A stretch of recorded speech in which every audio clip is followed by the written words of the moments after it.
Hello everyone, তোমালোক সকলোকে Udipta Bora YouTube চেনেলৰ আন এটা নতুন ভিডিঅলৈ পুনৰবাৰ স্বাগতম জনাইছো। আজি আমি ডিসকাস কৰিম ক্লাস 10 ইংলিশৰ chapter 2 Nelson Mandela long walk to freedom chapter 2 কিছুমান লং কোৱেশ্চন এনসাৰ। মই এইটো চেনেলত এইটো চেপ্টাৰ অলৰেডি 3টা পাৰ্টত ডিসকাস কৰিছো। তোমালোকে যদি সেই ভিডিঅ কেইটা চোৱা নাই, এই ভিডিঅটো চাই শেষ হোৱাৰ পিছত মই ডেসক্ৰিপচন বক্সত লিংক দি দিম। তোমালোকে তাৰ পৰা গৈ সেই ভিডিঅসমূহ চাই ল'ব পাৰিবা। ঠিক আছে? এতিয়া প্ৰথম কোৱেশ্চনটোত সোধা হৈছে হোৱাট ডু ইউ আন্ডাৰষ্টেণ্ড বাই এপাৰ্থাইড? অৰ্থাৎ এপাৰ্থাইড বুলি ক'লে কি বুজি পোৱা? ঠিক আছে, এনসাৰটো আমি লিখিব লাগিব apartheid is a political system that separates people according to their race. ঠিক আছে, অৰ্থাৎ এপাৰ্থাইড হৈছে এনে এক ৰাজনৈতিক ব্যৱস্থা য'ত কি কৰা হৈছিল মানুহৰ মাজত মানুহৰ স্কিন কালাৰৰ ওপৰত ভিত্তি কৰি পেলাই তোমাৰ এই যি বৈষম্য এই বৈষম্যৰ সৃষ্টি কৰা হৈছিল। ঠিক আছে, ৰেস মানে স্কিন কালাৰ। ঠিক আছে, It is referred to as an extraordinary human disaster by Nelson Mandela. ঠিক আছে, গতিকে এটা নেলসন মেণ্ডেলাই এই যে এপাৰ্থাইড পলিটিক্যাল সিস্টেম আছিল এই সিস্টেমটো কি বুলি কৈছিল? এক্সট্ৰাঅৰ্ডিনাৰী হিউম্যান ডিজাস্টাৰ বুলি উল্লেখ কৰিছিল। কিয়নো because in that system the black people were denied their fundamental rights. কিয়নো এই যে এপাৰ্থাইড পলিটিক্যাল সিস্টেম আছিল তাত যিসকল ব্ল্যাক পিপল যিসকল কৃষ্ণাংগ বৰ্ণৰ লোক আছিল এই কৃষ্ণাংগ বৰ্ণৰ লোকসকলে তেওঁলোকৰ যি ফান্ডামেন্টাল ৰাইটস অৰ্থাৎ তেওঁলোকৰ যি মৌলিক অধিকাৰ সেই মৌলিক অধিকাৰসমূহ ভোগ কৰিবলৈ সক্ষম হোৱা নাছিল। ঠিক আছে, এই মৌলিক অধিকাৰসমূহ তেওঁলোকৰ পৰা কৰ্তন কৰা হৈছিল and were subjected to various discriminations আৰু তেওঁলোকক কি কৰা হৈছিল? বিভিন্ন ধৰণৰ বৈষম্যৰ এটা সাবজেক্ট হিচাপে ট্ৰিট কৰা হৈছিল। ঠিক আছে, তেওঁলোকৰ ওপৰত বিভিন্ন ধৰণৰ বৈষম্য জাপি দিয়া হৈছিল। এটা নেক্সট কোৱেশ্চনটো আছে what ideals did Mandela set out for the future of South Africa in his speech? এটা নেলসন মেণ্ডেলাই যি ইনাগুৰেশ্যনৰ দিন আছিল য'ত তেখেতে সাউথ আফ্ৰিকাৰ প্ৰথম গৰাকী কৃষ্ণাংগ ৰাষ্ট্ৰপতি হিচাপে শপত গ্ৰহণ কৰিছিল সেই দিনটোত সকলো লোকক উদ্দেশ্যি তেওঁ কি কৰিছিল? এটা স্পীচ দিছিল আৰু সেই স্পীচটোত সাউথ আফ্ৰিকাৰ ভৱিষ্যতৰ বাবে কেনে ধৰণৰ ধাৰণা তেখেতে ব্যক্ত কৰিছিল এই কোৱেশ্চনটোৰ দ্বাৰা সোধা হৈছে। ঠিক আছে, এনসাৰটো আমি লিখিম Nelson Mandela in his speech said the ideals of liberating people from the bondage of poverty, suffering and deprivations. অৰ্থাৎ নেলসন মেণ্ডেলাই তেখেতৰ যি স্পীচ আছিল স্পীচত কি কৈছিল? said the ideals of liberating people অৰ্থাৎ যিসকল দক্ষিণ আফ্ৰিকাৰ লোক আছিল সেই লোকসকলক মুক্ত কৰাৰ কি কৰিছিল? তেওঁ ধাৰণা কৰিছিল। ঠিক আছে, from the bondage আৰু কিহৰ বান্ধনৰ পৰা মুক্ত কৰিব? poverty অৰ্থাৎ দৰিদ্ৰতাৰ বান্ধনৰ পৰা, suffering and deprivation অৰ্থাৎ যিকোনো ধৰণৰ যন্ত্ৰণাসমূহৰ পৰা তেওঁ কি কৰিব? এই দক্ষিণ আফ্ৰিকাৰ যিসকল লোক আছিল এই লোকসকলক মুক্ত কৰাৰ তেখেতে যি আইডিয়ালস অৰ্থাৎ ধাৰণা বা তেখেতৰ যি চিন্তাধাৰা সেই চিন্তাধাৰাক ব্যক্ত কৰিছিল। ঠিক আছে, He also dreamed of a society where there would be no discrimination based on gender or skin color. অৰ্থাৎ তেখেতে এখন সমাজৰ সপোন দেখিছিল যিখন সমাজত জেন্ডাৰ অৰ্থাৎ লিংগ আৰু স্কিন কালাৰ ঠিক আছে মানুহৰ ছালৰ বৰণৰ ওপৰত ভিত্তি কৰি মানুহৰ ওপৰত কোনো ধৰণৰ শোষণ বা অত্যাচাৰ নচলা এখন সমাজৰ তেখেতে কি কৰিছিল? সপোন দেখিছিল। ঠিক আছে, এটা নেক্সট কোৱেশ্চনটো আছে what did Nelson Mandela please when he sworn in as president? এটা দক্ষিণ আফ্ৰিকাৰ নেলসন মেণ্ডেলা কি হৈছিল? প্ৰথম গৰাকী কৃষ্ণাংগ বৰ্ণৰ ৰাষ্ট্ৰপতি। ঠিক আছে, আৰু এই ৰাষ্ট্ৰপতি হিচাপে শপত গ্ৰহণ কৰোঁতে নেলসন মেণ্ডেলা কি কথা উল্লেখ কৰিছিল এই কোৱেশ্চনটোৰ দ্বাৰা সোধা হৈছে। এনসাৰটো আমি লিখিম Nelson Mandela please two uphold the constitution of his country. পোন প্ৰথমে তেখেতে কি বুলি শপত গ্ৰহণ কৰিছিল? যে তেওঁৰ যিখন দেশ অৰ্থাৎ সাউথ আফ্ৰিকাৰ যিখন কনষ্টিটিউশ্যন অৰ্থাৎ সংবিধান সেই সংবিধানখনক কি কৰিব? তেখেতে মানি চলিব। ঠিক আছে, তাৰপিছত and devote him to liberate his people from the bondages of poverty, deprivation, suffering, gender and other discriminations অৰ্থাৎ এই যিসমূহ বৈষম্য আছিল এই যিসমূহ সমস্যা আছিল এই সমস্যাসমূহৰ পৰা দক্ষিণ আফ্ৰিকাৰ লোকসকলক কি কৰিবলৈ? লিবাৰেট অৰ্থাৎ মুক্ত কৰিবলৈ, স্বাধীন কৰিবলৈ নেলসন মেণ্ডেলাই তেখেতৰ যি স্পীচ সেই স্পীচত শপত গ্ৰহণ কৰিছিল। তাৰপিছত আমি লিখিম হি অলছো এডেড অৰ্থাৎ তেখেতে আৰু কি কৈছিল? that the beautiful land of South Africa would never experience the oppression of one by another. দক্ষিণ আফ্ৰিকাৰ দৰে এখন ধুনীয়া দেশে কি হ'ব? one by another এই যোনটো মানে এজনে আনজনক শোষণ কৰাৰ যোনটো পৰম্পৰা অতীজৰ পৰা চলি আহিছে এই পৰম্পৰা বা এই অভিজ্ঞতা আৰু এই ধুনীয়া যি সাউথ আফ্ৰিকাৰ ল্যান্ড অৰ্থাৎ সাউথ আফ্ৰিকাৰ যি ভূমি সেই ভূমিত আৰু কেতিয়াও দেখা পোৱা নাযাব ঠিক আছে next question what does the military generals do how has their attitude changed and why অৰ্থাৎ সেই যোনটো দিন আছিল ইনাগুৰেচনৰ যোনটো দিন আছিল সেই দিনটোত যিসকল মিলিটাৰী জেনাৰেলছ আছিল তেওঁলোকে কি কৰিছিল আৰু how has their attitude changed and why আৰু তেওঁলোকৰ যোনটো এটিটিউড সেই এটিটিউডটো কিয় চেঞ্জ হৈছিল আৰু কেনেদৰে চেঞ্জ হৈছিল ঠিক আছে এনসাৰটো আমি লিখিম on the day of the inauguration অৰ্থাৎ ইনাগুৰেচনৰ দিনটোত the highest generals of South African Defense Force and Police অৰ্থাৎ দক্ষিণ আফ্ৰিকাৰ যি ডিফেন্স ফোৰ্স আছিল আৰু যি পুলিশ আছিল পুলিশৰ যিসকল শীৰ্ষৰ বিষয়া সেই লোকসকলে কি কৰিছিল had saluted Nelson Mandela তেওঁলোকে নেলসন মেণ্ডেলাক সেলিউট কৰিছিল ঠিক আছে as a rebel against the discriminatory apartheid system এতিয়া নেলসন মেণ্ডেলা দক্ষিণ আফ্ৰিকাৰ ৰাষ্ট্ৰপতি হোৱাৰ আগতে তেওঁ কি আছিল এই যি এপাৰ্থাইড পলিটিক্যাল সিস্টেম আছিল এই সিস্টেমৰ এগৰাকী সবল বিৰোধী আছিল বিদ্ৰোহী আছিল এগৰাকী কি ৰেবেল আছিল ঠিক আছে এতিয়া ইয়াত লিখা আছে যে as a rebel against the discriminatory অৰ্থাৎ বৈষম্যমূলক যি এপাৰ্থাইড সিস্টেমৰ বিৰুদ্ধে এগৰাকী সক্ৰিয় ৰেবেল হিচাপে ঠিক আছে Mandela was in prison for almost 30 years Nelson Mandela কি হৈছিল দক্ষিণ আফ্ৰিকাৰ যি জেলত কিমান বছৰ আছিল ফৰ অলমোস্ট প্ৰায় 30 বছৰ সময় তেখেত জেলত আছিল ঠিক আছে after the end of this system আৰু যেতিয়া দক্ষিণ আফ্ৰিকা ডেমক্ৰেসি এস্টাবলিশ হল অৰ্থাৎ এই যি এপাৰ্থাইড পলিটিক্যাল সিস্টেম এই সিস্টেম যেতিয়া বিলুপ্তি ঘটিলে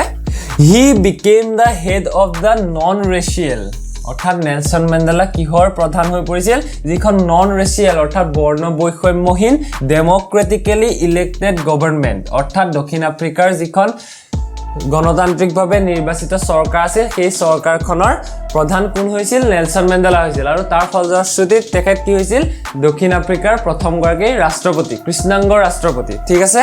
দ্য সেম জেনাৰেলছ এতিয়া সেই একেই কেইগৰাকী যি জেনাৰেলছ আছিল যি নেলসন মেণ্ডেলাক সেলিউট কৰিছিল who would have put him in prison not so long ago অৰ্থাৎ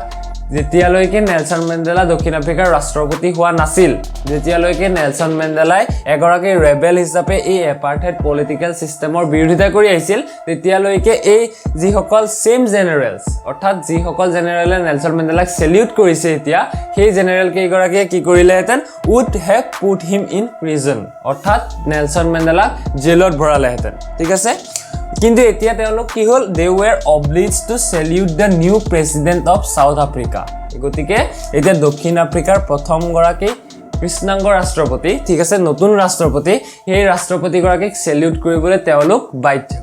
ঠিক আছে বুজি পাইছা এতিয়া তোমালোকে মোক কমেন্ট বক্সত জনাব লাগিব নেলসন মেণ্ডেলাৰ যেটো পলিটিক্যাল পাৰ্টি আছিল সেই পাৰ্টিটোৰ নামটো এতিয়া নেক্সট কোৱেশ্চনটো আছে how does Mandela describe the system of government in his country in the first decade and in the final decade of 20th century অৰ্থাৎ বিংশ শতিকাৰ প্ৰথমটো দশক আৰু একেবাৰে শেষৰটো দশকত দক্ষিণ আফ্ৰিকাৰ যি গভৰ্নমেন্ট অৰ্থাৎ চৰকাৰ সেই চৰকাৰক নেলসন মেণ্ডেলাই কিদৰে ডেসক্ৰাইব কৰিছিল ঠিক আছে এনসাৰটো আমি লিখিব লাগিব Nelson Mandela describes that in the first decade প্ৰথমতে আমি ফাৰ্স্ট ডিকেডৰ কথা লিখিছো in the first decade of the 20th century the whites erected a system of racial discrimination অৰ্থাৎ যিসকল শ্বেতাংগ লোক আছিল যিসকল বগা স্কিন কালাৰৰ লোক আছিল সেই লোকসকলে কি কৰিছিল এটা সিস্টেম ইৰেক্ট অৰ্থাৎ উদ্ভৱ কৰিছিল ঠিক আছে কিহৰ সিস্টেম অফ ৰেচিয়েল ডিসক্ৰিমিনেশন অৰ্থাৎ যি বৰ্ণগত বৈষম্য ঠিক আছে অৰ্থাৎ মানুহৰ স্কিন কালাৰৰ ওপৰত ভিত্তি কৰি যি বৈষম্যৰ সৃষ্টি কৰা হৈছিল এই সৃষ্টি কৰা যি প্ৰথা সেই প্ৰথাটো উদ্ভৱ কৰিছিল কেতিয়া বিংশ শতিকাৰ প্ৰথমটো দশকত ঠিক আছে এগেইনষ্ট দ্য ব্লেকস অৰ্থাৎ যিসকল কৃষ্ণাংগ বৰ্ণৰ লোক আছিল সেই লোকসকলৰ বিপক্ষে এই যোনটো এপাৰ্থাইড পলিটিক্যাল সিস্টেম আছিল এই সিস্টেমটো উদ্ভৱ হৈছিল They set up the most inhuman system of apartheid where the blacks were denied the fundamental rights of freedom অৰ্থাৎ এই যোনটো বৰ্ণ বৈষম্যৰ প্ৰথা এটো কি বুলি জনা যায় এপাৰ্থাইড বুলি জনা যায় ঠিক আছে আৰু এই যি এপাৰ্থাইড প্ৰথা এই প্ৰথাত কি হৈছিল যিসকল ব্ল্যাক পিপল আছিল তেওঁলোক কি হৈছিল they were denied the fundamental rights অৰ্থাৎ তেওঁলোকক তেওঁলোকৰ মৌলিক অধিকাৰসমূহ ভোগ কৰিবলৈ দিয়া হোৱা নাছিল তেওঁলোকৰ যিসমূহ মৌলিক অধিকাৰ এই মৌলিক অধিকাৰসমূহ কৰ্তন কৰা হৈছিল ঠিক আছে However, in the last decade of the 20th century, এতিয়া আমি বিংশ শতিকাৰ একেবাৰে শেষৰ দশকত এই যি প্ৰথা এই প্ৰথাৰ কেনেদৰে পৰিৱৰ্তন হৈছিল সেই বিষয়ে লিখিব লাগিব ঠিক আছে The system was overturned অৰ্থাৎ এই যি এপাৰ্থাইডৰ সিস্টেম আছিল এই সিস্টেমটো কি কৰা হৈছিল সলনি কৰা হৈছিল সম্পূৰ্ণৰূপে The policy of apartheid was uprooted from the land মানে এটা দক্ষিণ আফ্ৰিকাৰ কথা কোৱা হৈছে অৰ্থাৎ যি এপাৰ্থাইড পলিটিক্যাল সিস্টেম আছিল এই সিস্টেমটো দক্ষিণ আফ্ৰিকাৰ ভূমিৰ পৰা সম্পূৰ্ণৰূপে উঘালি পেলোৱা হৈছিল ঠিক আছে And a new non-racial democratic government was installed to ensure equal rights and freedom to all the people of South Africa. অর্থাৎ এই যে apartheid political system আছিল তাৰ সলনি কি কৰা হৈছিল এখন non-racial democratic government অৰ্থাৎ বৰ্ণ বৈষম্যহীন এখন গণতান্ত্ৰিক সৰকাৰ কি কৰা হৈছিল দক্ষিণ আফ্ৰিকাত এস্টাবলিশ কৰা হৈছিল ঠিক আছে আৰু এই যিখন গভৰ্ণমেন্ট আছিল এই গভৰ্ণমেন্টখনে কি কৰিছিল সেই তেওঁলোকে এনশিওৰ কৰিছিল equal rights and freedom to all the people of South Africa অৰ্থাৎ দক্ষিণ আফ্ৰিকাৰ যিসকল লোক আছিল সেই লোকসকলক ইকুৱেল ৰাইটস অৰ্থাৎ সম অধিকাৰ আৰু ফ্ৰীডম অৰ্থাৎ স্বাধীনতা প্ৰদান কৰিবৰ বাবে তেওঁলোকে কি কৰিছিল তেওঁলোকে এনশিওৰ অৰ্থাৎ নিশ্চিত কৰিছিল ঠিক আছে Next question is what did Nelson Mandela remember on the day of the inauguration ceremony? অর্থাৎ যেটো inauguration ceremony অর্থাৎ উদ্বোধনী অনুষ্ঠান আছিল সেই উদ্বোধনী অনুষ্ঠানৰ দিনটো নেলসন মেণ্ডেলা কি কথা মনত পেলাইছিল এনসাৰটো লিখিব লাগিব Nelson Mandela on the day of the inauguration had remembered the history of apartheid অর্থাৎ এই যে apartheid political system আছিল এই সিস্টেমৰ উদ্ভৱ কেতিয়াৰ পৰা হৈছিল কেনেদৰে এই apartheid political system যি সকল black people আছিল সেই ব্ল্যাক লোকসকলক কি কৰিছিল শোষণ কৰিছিল ঠিক আছে এই সকলো কথা তেওঁ মনত পেলাইছিল ইটস বাৰ্থ অৰ্থাৎ এই এপাৰ্থাইড সিস্টেমৰ জন্ম ইটস এফেক্ট অন হিজ পিপল অৰ্থাৎ তেওঁৰ যি সকল লোক আছিল তেওঁৰ দেশৰ যি সকল লোক আছিল তেওঁৰ কমিউনিটিৰ যি সকল লোক আছিল সেই লোকসকলৰ ওপৰত এই এপাৰ্থাইড পলিটিক্যাল সিস্টেমৰ যি প্ৰভাৱ সেই প্ৰভাৱৰ কথা মনত পেলাইছিল ঠিক আছে and the long fight for freedom আৰু স্বাধীনতাৰ বাবে যি এক দীৰ্ঘদিনীয়া সংগ্ৰাম চলিছিল সেই সংগ্ৰামৰ কথা তেখেতে কি কৰিছিল মনত পেলাইছিল ঠিক আছে he thought about the great courageous freedom fighters Nelson Mandela কাৰ কথা ভাবিছিল যি সকল অদম্য সাহসী কি আছিল ফ্ৰীডম ফাইটাৰ্ছ অৰ্থাৎ স্বাধীনতা সংগ্ৰামী আছিল সেই সংগ্ৰামী সকলৰ কথা ভাবিছিল হু হ্যাড সাফাৰ্ড ইমেন্সলি তেওঁলোকে কি কৰিছিল বহুতো যন্ত্ৰণাৰ সন্মুখীন হৈছিল ঠিক আছে and even sacrificed their lives for freedom আৰু স্বাধীনতাৰ বাবে তেওঁলোকে তেওঁলোকৰ জীৱন পৰ্যন্ত ত্যাগ কৰিছিল ঠিক আছে তেওঁলোকে নিজৰ জীৱনক স্যাক্ৰিফাইস কৰিছিল He also remembered what freedom meant to him at different stages of his life. আৰু তেওঁৰ জীৱনৰ বিভিন্ন স্তৰত স্বাধীনতাই তেওঁৰ বাবে কেনেকুৱা মহত্ব প্ৰকাশ কৰে তেওঁৰ বাবে স্বাধীনতাৰ প্ৰকৃত অৰ্থ কি ঠিক আছে জীৱনৰ প্ৰত্যেকটো স্তৰতে তেওঁৰ স্বাধীনতা বুলি ক'লে তেওঁ কি বুজি পাইছিল সেই বিষয়েও তেওঁ মনত পেলাইছিল ঠিক আছে নেক্সট কোৱেশ্চনটো আছে How does Mandela define courage and from where did he learn the meaning of courage? এই কোৱেশ্চনটো খুব ইম্পৰ্টেন্ট হয় তোমালোকৰ এক্সামত প্ৰায় আহিয়ে থাকে যে নেলসন মেণ্ডেলাৰ মতে সাহসৰ প্ৰকৃত অৰ্থ কি আৰু এই যি সাহসৰ প্ৰকৃত অৰ্থ এই অৰ্থ তেওঁ কাৰ পৰা শিকিছিল ঠিক আছে এনসাৰটো হ'ব Nelson Mandela learned the meaning of courage from great patriots and comrades in the freedom struggle অৰ্থাৎ দক্ষিণ আফ্ৰিকাৰ যি স্বাধীনতা সংগ্ৰাম হৈছিল সেই সংগ্ৰামৰ যি সকল স্বাধীনতা সংগ্ৰামী আছিল সেই সংগ্ৰামী সকলৰ পৰা নেলসন মেণ্ডেলা কি সাহসৰ প্ৰকৃত অৰ্থ শিকিছিল ঠিক আছে According to Mandela, এটা নেলসন মেণ্ডেলাৰ মতে courage is not the absence of fear অৰ্থাৎ সাহস কি নহয় সাহস ভয় নথকা অৱস্থাটো সাহস নুবুজায় but the triumph over it কিন্তু এগৰাকী ব্যক্তিৰ ভয় লাগিছে কিন্তু সেই ভয়টোক জয় কৰিব পৰাটোকে সাহস বুলি ক'ব পাৰি ঠিক আছে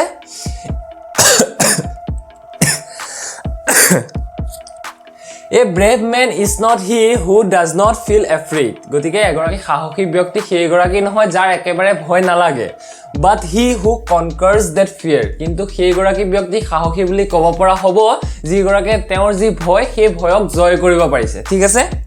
এটা নেক্সট কোৱেশ্চনটো আছে what are the twin obligations every man has in life অৰ্থাৎ প্ৰত্যেক গৰাকী ব্যক্তিৰে ঠিক আছে প্ৰত্যেক গৰাকী ব্যক্তিৰে নিজৰ জীৱনত থকা দুটা প্ৰধান দায়িত্ব কি অব্লিগেশনস মানে দায়িত্ব বা ডিউটি ঠিক আছে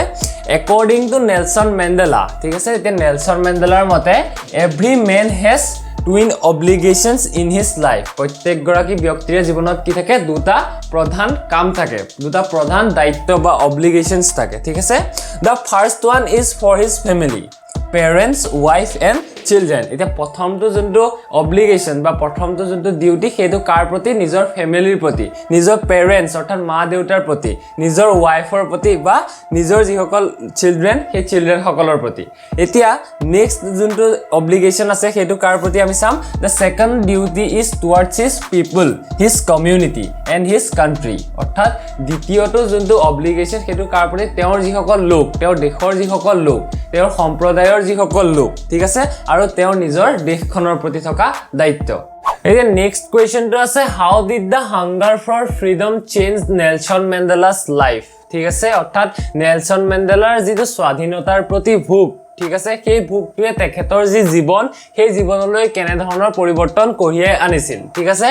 এনসাৰটো আমি লিখিম the hunger for freedom greatly change the life of Nelson Mandela অৰ্থাৎ যি হাংগাৰ আছিল যি ভোগ আছিল কিহৰ প্ৰতি যি স্বাধীনতাৰ প্ৰতি যি ভোগ আছিল নেলসন মেণ্ডেলাৰ সেই ভোগে নেলসন মেণ্ডেলাৰ জীৱনলৈ বহুতো পৰিৱৰ্তন কঢ়িয়াই আনিছিল ঠিক আছে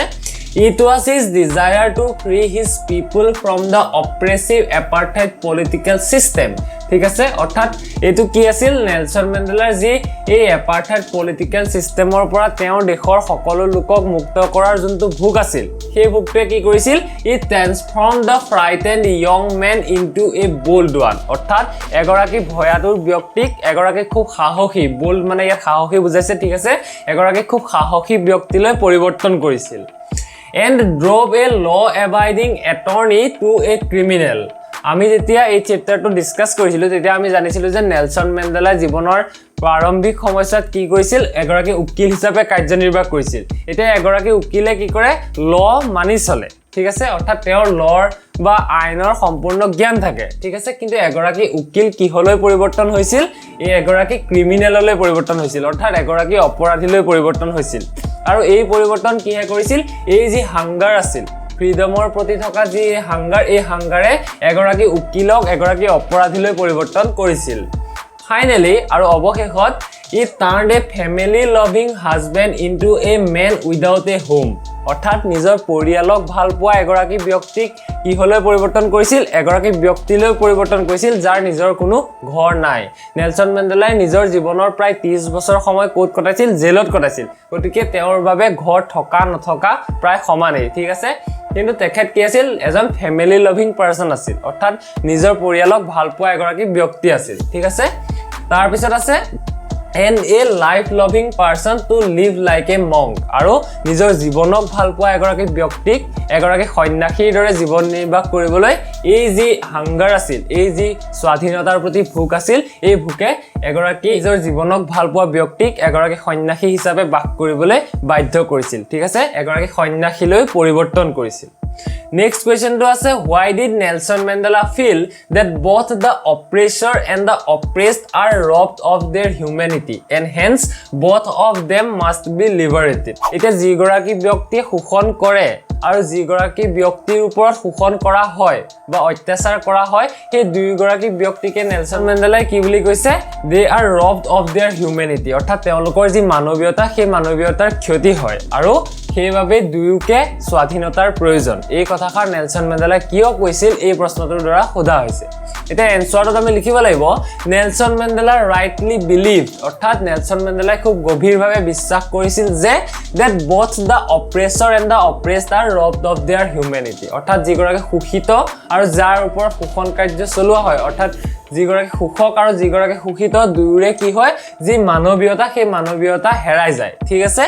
it is because আৰু ইয়াৰ মূল কাৰণটো কি a person can never be free if his freedom is taken away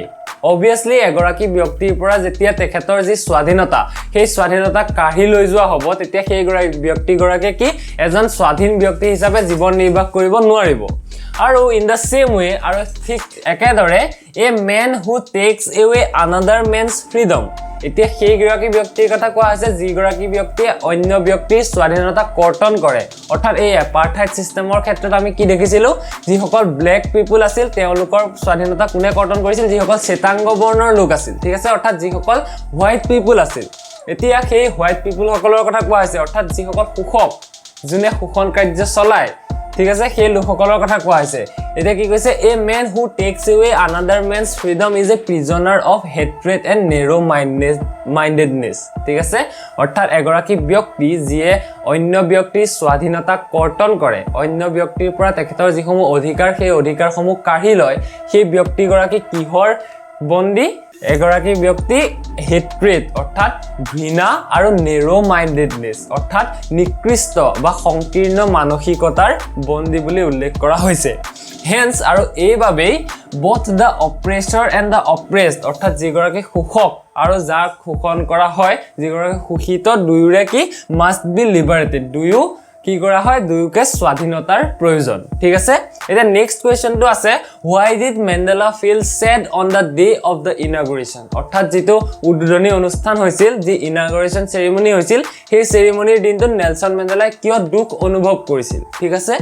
এনসাৰটো হ'ব Nelson Mandela on the day of the inauguration felt sad because he was not able to thank those glorious men who made unimaginable sacrifices to achieve freedom এটা দক্ষিণ আফ্ৰিকাত স্বাধীনতা লাভ কৰিবলৈ দক্ষিণ আফ্ৰিকাৰ পৰা এই যে এপাৰ্থাইড সিস্টেম এই এপাৰ্থাইড সিস্টেমৰ বিলুপ্তি ঘটাবলৈ বহুতো স্বাধীনতা সংগ্ৰামীয়ে কি কৈছিল নিজৰ জীৱন পৰ্যন্ত ত্যাগ কৰিছিল স্যাক্ৰিফাইস কৰিছিল ঠিক আছে আৰু এই যিসকল ব্যক্তি এই ব্যক্তিসকলক ধন্যবাদ জ্ঞাপন কৰিব নোৱাৰাৰ বাবে ঠিক আছে ধন্যবাদ জ্ঞাপন কৰিবলৈ সক্ষম নোহোৱাৰ বাবে নেলসন মেণ্ডেলাই সেই দিনটোত ইনাগুৰেশনৰ পাৰ্টিকুলাৰ দিনটোত কি কৰিছিল দুখ প্ৰকাশ কৰিছিল It also made him sad that they were not able to see what their sacrifices had brought to their country. আৰু ইয়াৰ লগে লগে নেলসন মেণ্ডেলাই আৰু দুখ কিয় প্ৰকাশ কৰিছিল কিয়নো এই যিসকল স্বাধীনতা সংগ্ৰামী আছিল ঠিক আছে তেওঁলোকে তেওঁলোকৰ যি সংগ্ৰামৰ পৰিণতি অৱশেষত যেহেতু দক্ষিণ আফ্ৰিকাই স্বাধীনতা লাভ কৰিবলৈ সক্ষম হৈছিল এই অৱস্থাটোক এই লোকসকলে চাবলৈ সক্ষম হোৱা নাছিল